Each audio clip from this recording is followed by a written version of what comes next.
you're spending most of your time getting ready for the midterm exam. So not a lot of time was spent unless you're doing it earlier in the week. So, which is fine. I mean, you have the weekend to do it, and we'll talk about it in class on Monday as well.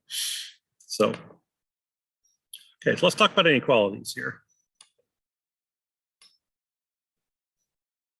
I've been trying to talk about inequalities and equations kind of at the same time, because if you know how to solve a particular type of equation, the inequality can be solved by looking at the solutions to the equation. So if you're just doing inequalities in general, we've done a lot of types of inequalities. So think about the first one that we encountered was the so-called linear inequality. Now, algebraically, we try to solve for x. So in this case, we would add 1 both sides, divide by 2. And we talk about different ways to express the answer, because 1/2 is sort of your dividing line, or the dividing part on the number line. One direction, it's not a solution. The other direction, it is a solution. So if you think about the corresponding equation, which has a solution x equal 1/2. 1/2 divides number line up into 2 portions. So for the equation, there's your answer, x equal 1/2. But with inequalities, as you know, it's not just one answer or 2 answers, you have many answers. So this one says you want to take x to be a number bigger than 1/2. So 1/2 is here. You want numbers that are bigger, we're going to go to the right. And inequalities come in 2 varieties. You have the strict inequality, which are the greater thans or the less thans. And then you also have the compound inequality. And I call this a compound inequality because it's really an or statement. Because if you say x is greater than 1/2, you're taking numbers that are bigger than 1/2. But what about 1/2 itself? 1/2 itself is not included. So on the number line, even though it is a solution to the equation, it's not a solution to the inequality, so we put an open circle there, or the brackets, depending on your notation there. If we had a greater than or equal to, we would fill in the circle. And that's exactly how we say it. X is greater than or equal to 1/2. So if you have a number bigger than 1/2, it would make the inequality true. If you have a number equal to 1/2, it would make the inequality true. So that's why I call it a compound inequality. So we have number line, we have interval notation, and then we have inequality notation. So we've done all that before. The other type of inequality we've done are the absolute value inequalities. So if you did, for example, 2x minus 1 is bigger than or equal to 5, for example. Algebraically, we know how to treat this. A greater than or equal to is going to be an or statement. So we write down the 2 inequalities, compound inequality, that'll be equivalent to the original inequality. So 2x minus 1 will be greater than or equal to 5, think bigger to the right on the number line, or keep pressing the wrong button there. 2x minus 1 is less than or equal to the opposite, 5. So once again, think right, positive 5, think left, negative 5. And an or statement is going to have 2 separate solutions. So if a number is bigger than or equal to 3, it should make the inequality true. But you can also take a number that is less than or equal to -2. So you think about this on your number line. The 2 numbers of -2 and 3 are the solutions to the equation. If we put equal to 5 and not greater than or equal to 5, we would get 2 answers. So we set 2x minus 1 equal to 5. We set 2x minus 1 equal to -5. So this would be the solution to the equation. Now for the inequality, we want to go bigger than 3. So we go to the right of 3. Or we take numbers that are less than or equal to -2. So we go to the left of -2. And that's what an or statement looks like on the number line. Now, if we were solving an and inequality, less than or equal to, we would use these same two numbers, dividing line on the, or dividing portions on the number line. But instead of taking bigger than one number, less than another number, you're going to take the numbers in between. So that's why I'm trying to emphasize that knowing the solutions to the equation will help us with any type of inequality that we're going to have. So a greater than or a less than. So in this case, the greater than turns into this number line. And then for the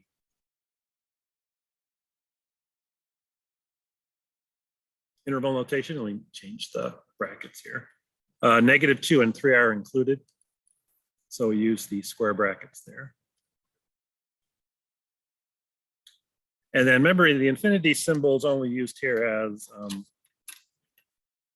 something to tell us that the interval is unbounded. So we're taking any number to the right of -3, a number to the left of -2. So we don't use this in the inequality notation. This is the inequality notation. We don't use it in the number line notation. This is kind of the infinity symbol you see right here. We just use it for interval notation.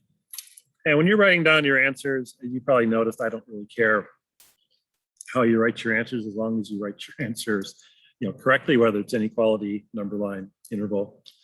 They do ask you on the online homework, I think, to use interval notation. I just want to be consistent. I guess I didn't write the questions, so it's a lot easier for them to have a range of answers that are for one particular type of answer, not all three. Okay, so when we got to the quadratic functions, we know how to solve an equation like x squared minus x minus 6 is equal to 0. We can use the quadratic formula, complete square root property if you want to do that. I picked one that was easily factorable to make this one a little bit quicker. Two numbers multiplying to -6 and adding to -1. Got a -3 and a +2. Okay, so once again, this is an equation. So you set each factor equal to 0, and you get two solutions. In fact, same answers as we got down here. That was coincidence. So if you look on your number line, find your -2, find your 3. We usually don't graph individual solutions on a number line. We usually save that for inequalities because we have a range of numbers, but you can certainly do it that way if you want to. But we have talked about these types of inequalities. Linear, absolute value. Now let's do it for a quadratic function. So replace the equal sign with a greater than 0. So when will this expression not be equal to 0, but be greater than 0? And the key is understanding where it is equal to 0. In addition to that, what does the graph of this function look like? Now, you don't need an entire graph. All you need to know is where is the graph above the x-axis, where is the graph below the x-axis, because you know where the x-intercepts are going to be. That's what you're solving right here. So if you think about this as the x-axis, I only move the points here. I don't know if I can just erase those. There we go. Now let's move them to the x-axis so they look like x-intercepts. Let me put in a y-axis here. So tell me about this parabola. Does it open up? Does it open down? This is a case where we don't really care about where the vertex is specifically. We need to know where the vertex is, though, above or below the x-axis. That can be found by looking at that leading coefficient. Does the graph open up or does it open down? Leading coefficient here is +1, which means A is a number bigger than 0. Graph opens up. So we have the end behavior, both sides going up. So if the graph is going up, once you get past these two x-intercepts, that means that the vertex has to be below the x-axis. Now, if you want to get the range, you got to figure out both coordinates. We want to know what the solutions are to the inequality. So all we need to know is, where is the function going to be bigger than 0? Which intervals? We already know where it's equal to 0. And then which intervals will it be less than 0, depending on the inequality we're doing. So you think about this as a function. Where is this function going to be bigger than 0? So let me put it on the graph in red. So these two portions of the graph are above the x-axis. So we're using the graph to help us solve possibly the equation, but in particular the inequality. So for this interval right here, x less than -2, your outputs are bigger than 0. Also for numbers bigger than 3, your outputs are bigger than 0. Those are the two intervals for the solution to the inequality. And how did we find those? Looked at a graph. Found the x-intercepts, did that first. Figured out where the graph was above or below the x-axis. Wrote down the corresponding intervals, in this case, where the outputs are positive. So this is how I would like for you to do these problems. The book points out an algebraic way to do it, which is sometimes called I've heard it called the cut point method or the test point method, where you're essentially trying to figure out where this expression right here is positive or negative. And you're using the fact that if you look at these three intervals and you take a test point on each interval, that test point determines the algebraic sign of the expression. So if I take a number less than -2, put it into this expression right here, say for example, -4. -4 minus 3 times -4 plus 2 is a number bigger than 0. But if I take a number between -2 and 3, for example, 0,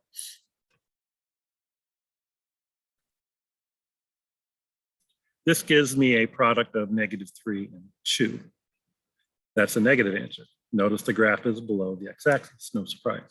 That's not going to be a solution to this inequality. And if I take a number bigger than 3, so take a number like 4 or 5 or 10, 10 minus 3 times 10 plus 2 is going to be a positive number. So sometimes why it's called the test point method, you're testing points on each of these intervals. And on that entire interval, the expression x minus 3 times x plus 2, or the original x squared minus x minus 6, is going to be the same algebraic sign, always positive, always negative. When you do this algebraically, to me, it's almost like a mystery. It's like, how do you know they're going to be the same on those intervals? Look at the graph.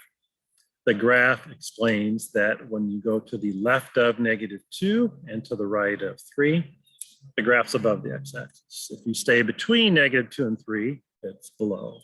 And of course, we have our dividing line at -2 and 3.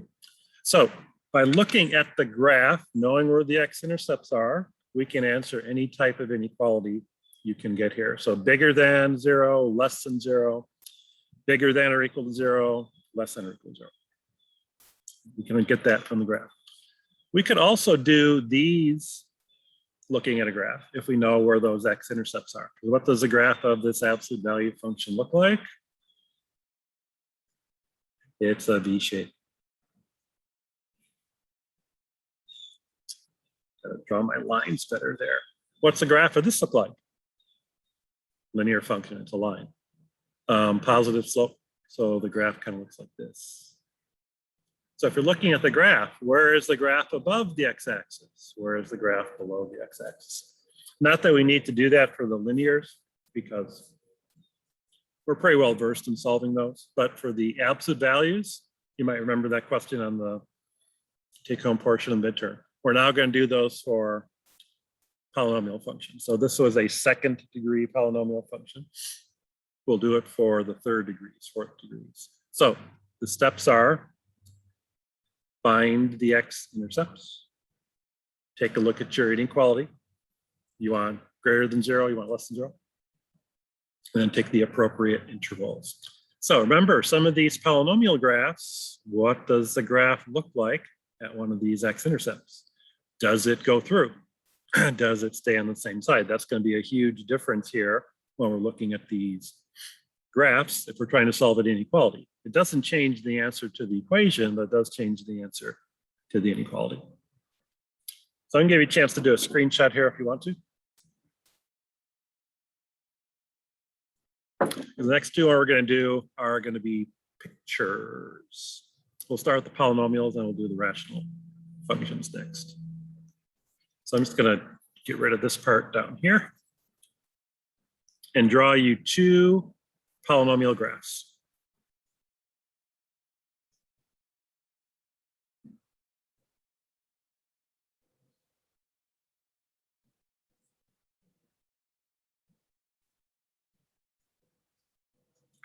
Now, because we're only interested in the x-intercepts, I'm not going to give you a real detailed scale on the y-axis.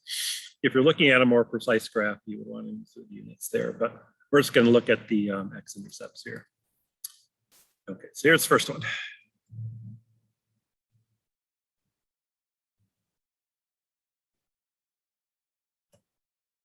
So you can analyze this just the way we analyzed our polynomial functions before. Talk about end behavior, number of x-intercepts, least degree, how many turning points, et cetera, et cetera.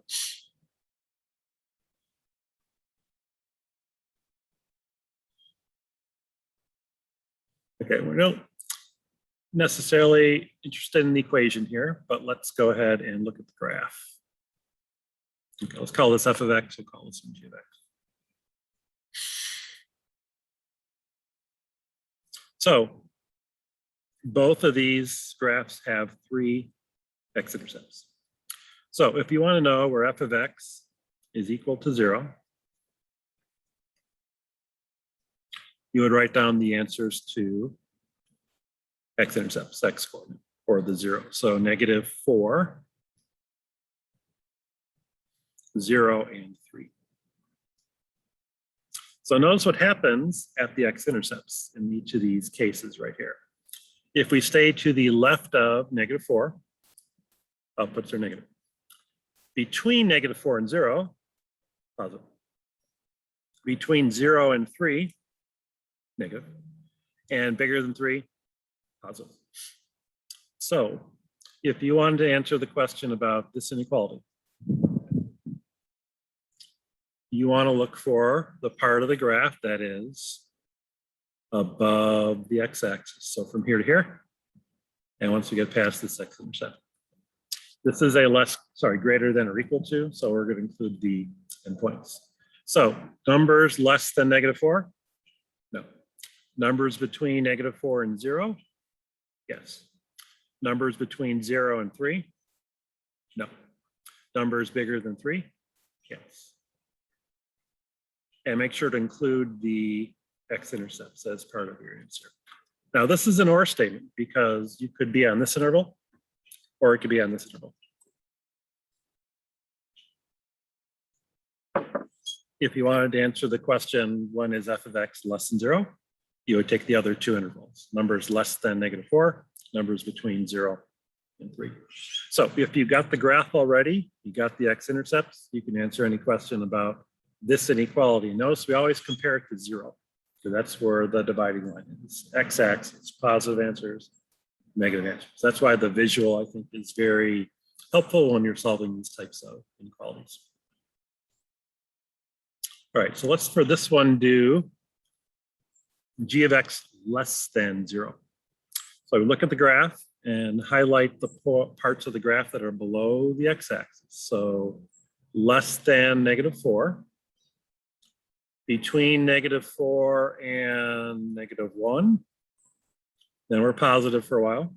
Then we're at 4, we're at 0, but then we stay positive. So the only part of the graph that's below the x-axis are numbers less than -4 or numbers between -4 and -1. This is on the x-axis, but it's not below the x-axis. If it was below the x-axis, we would include it as part of our solution. So excuse me, once again, we need to know where these x-intercepts are. Once we know the x-intercepts, we know what the graph looks like at the x-intercepts, we can answer the question about the inequality. So if you're given a graph, it should be pretty quick to write down what your answers are. If you're just given an equation, you're going to try to graph it like we have done before in section 5.5. Once you have the factored form, you can find your zeros, use the zeros, figure out what the graph looks like, and then write down your answer. Let's do one of those.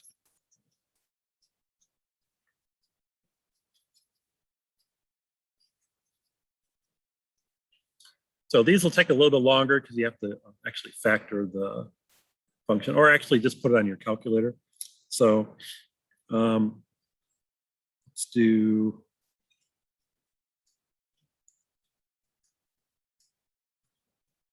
x cubed minus 4x is greater than or equal to 0. So if you want to get the graph on your calculator, Desmos, go ahead and do that. As long as you got something that'll tell you where the x-intercepts are going to be. I picked this one because it's pretty quick factorization. You can factor out the x. And then factor x squared minus 4 is the difference of 2 squares. So x plus 2, x minus 2. So if you think about doing this the same way you did this problem right here, using test points, or what they call the cut point method, there are 4 intervals to consider here. Numbers less than -2, numbers between -2 and 0, numbers between 0 and 2, and then numbers bigger than 2. So those are the 4 intervals, because the x-intercepts divide your number line up into, in this case, 4 parts.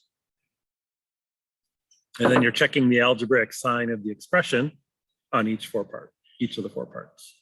So you can do that algebraically. It's kind of a lengthy process. Or you could think about, what does the graph of this look like? We don't need the entire graph. We just need to know end behavior. When is the graph going to be above or below the x-axis? We already have the x-intercepts. End behavior, odd degree, leading coefficient is positive, right side up, left side down. Are there any zeros of repeated nature? So multiplicity is bigger than 1? Nope. 3rd degree polynomial, 3 zeros. So the graph's got to look like this. So it's pretty much this picture right here. Once you have that, you want to know where are the outputs going to be bigger than or equal to 0. So you take numbers less than -2? No. Numbers between -2 and 0? Yes. Numbers between 0 and 2? No. Numbers bigger than 2? Yes. And there's your answer. So much quicker solution process when you're looking at a graph or kind of analyzing it based on a real rough sketch of the graph, because we don't need to know precisely where these turning points are. Just like here, we did not need to know precisely where the vertex was. We just needed to know above or below the x-axis. That's the important part when you're doing inequalities.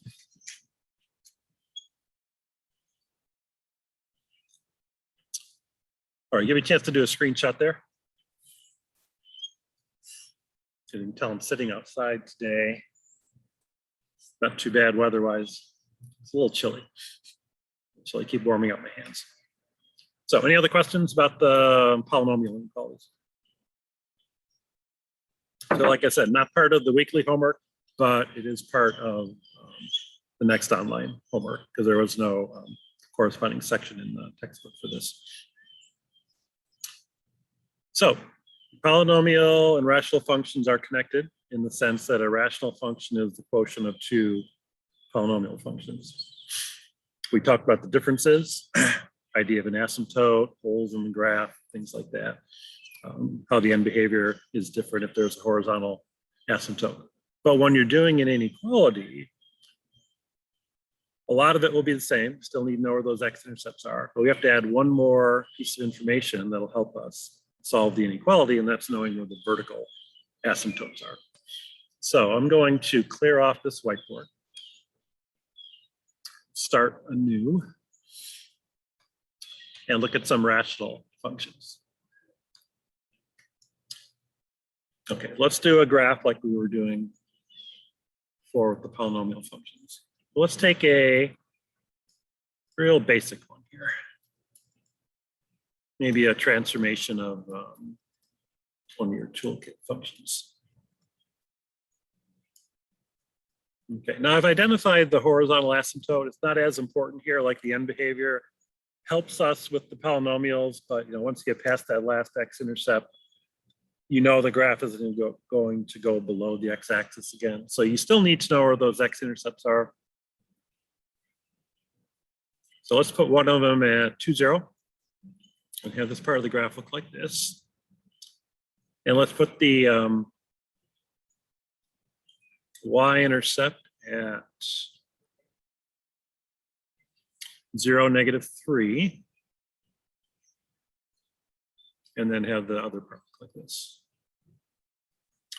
Okay, so let's say this is the graph of f of x. Now I'm going to ask you 3 questions about this graph. When is f of x equal to 0? X-intercept. When is f of x going to be bigger than 0? When is f of x going to be less than 0? So are the second and third questions related to the first question? Yes, but there is a little bit more you need to consider when you're answering the second and third questions. So for the first one, there's only one x-intercept, so x is equal to 2. Now we can take number line here if you want to, but I will tell you right now that this is not going to be enough to determine these 2 answers. You do need to know where the x-intercept is, but you also need one other thing. Where is the vertical asymptote? What happens to the function at x equal 2? If we go to the left or above the x-axis. However, not all the way to the left, only between the vertical asymptote and 2. Meaning something happens at this vertical asymptote. The function changes algebraic sign. On one side of the asymptote, it's negative, other side, it's positive. So we need to know that if we're answering the question about the inequality. So the equation doesn't change, x equal to 2. But for this right here, we also need to consider, and I'll even draw it here, where's the vertical asymptote? So the intervals we need to check are numbers less than 1, numbers between 1 and 2, that's this part of the graph right here, and then numbers bigger than 2. So it's kind of like polynomial function with 2 x-intercepts. It divides the number line up into 3 parts. So if we have more than one vertical asymptote, include that. So we're looking here at numbers less than 1, numbers between 1 and 2, numbers bigger than 2. And then we still do the same thing. Where is the graph going to be above the x-axis, or is it going to be below the x-axis? This is the only part of the graph that's above the x-axis. So numbers between 1 and 2 will solve that inequality. And then you have these 2 portions of the graph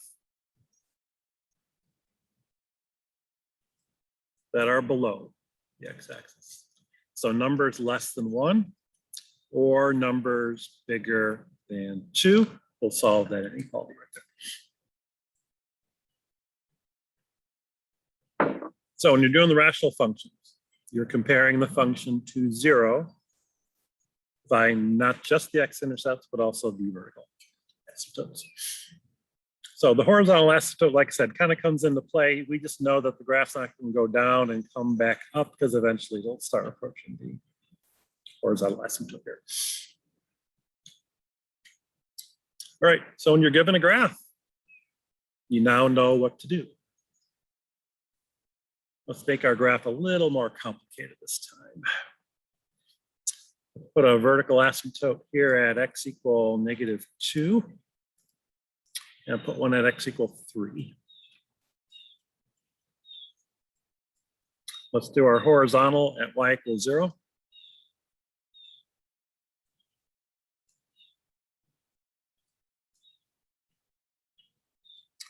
And let's have our graph look like this.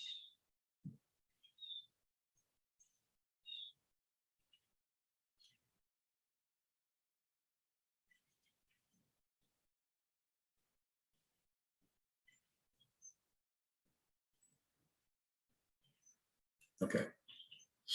So you notice this graph is a little bit more involved than the first one. We have another vertical asymptote, a couple of x-intercepts, got a particular behavior here at this x-intercept. So if you take the x-intercepts for this graph, -1, 0, and 2, 0. Also write down the vertical asymptotes. So write down x equal -2 and x equal 3. Because on either side of your asymptote, you could get this change in algebraic sign, positive or negative. So we need to look at numbers that are less than -2, numbers between -2 and -1, numbers between -1 and 2, numbers between 2 and 3, and then numbers bigger than 3. So if you want to know, let's call this one g of x. You want to know, let's do one of these. Where is g of x going to be bigger than or equal to 0? So we want to be above the x-axis or on the x-axis. Let's highlight the parts of the graph that are above the x-axis. So less than -2? Yes.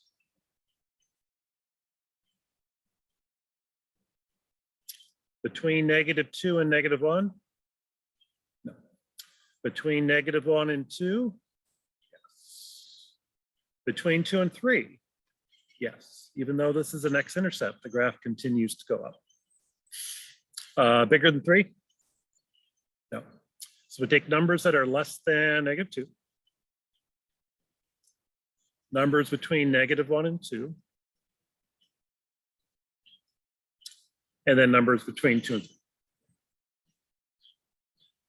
And since this is a compound inequality, greater than or equal to means we're going to include x-intercepts. -2 is not an x-intercept, so that remains a strict inequality. -1 is an x-intercept, include it. 2 is an x-intercept, include it. 3 is not an x-intercept, do not include it. So those 3 intervals right there will determine the solution to the inequality. G of x is bigger than or equal to 0. So another reason these are similar to polynomials is if you were to look at an equation, like for example, like an x minus 3 over x plus 4.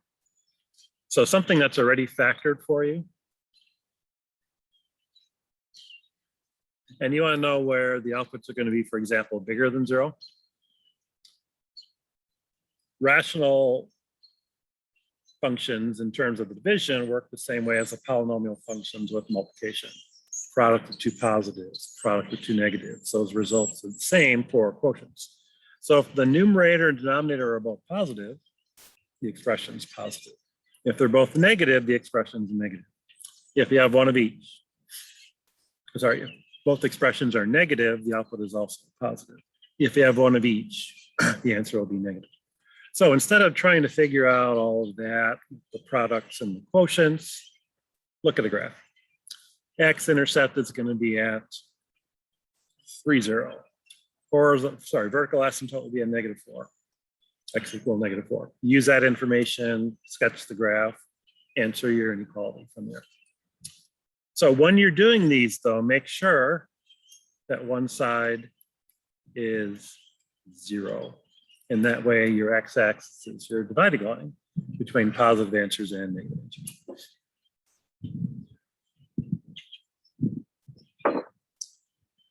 All right, so any other questions about that?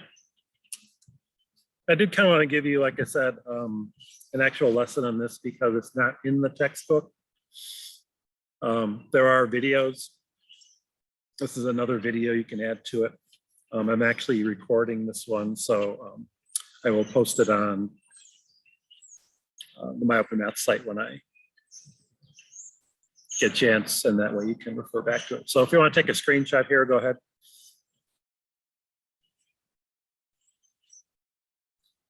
So when you go back and look at the recording, you'll see a bunch of these inequalities. You'll see my picture, and then you'll see a bunch of your names.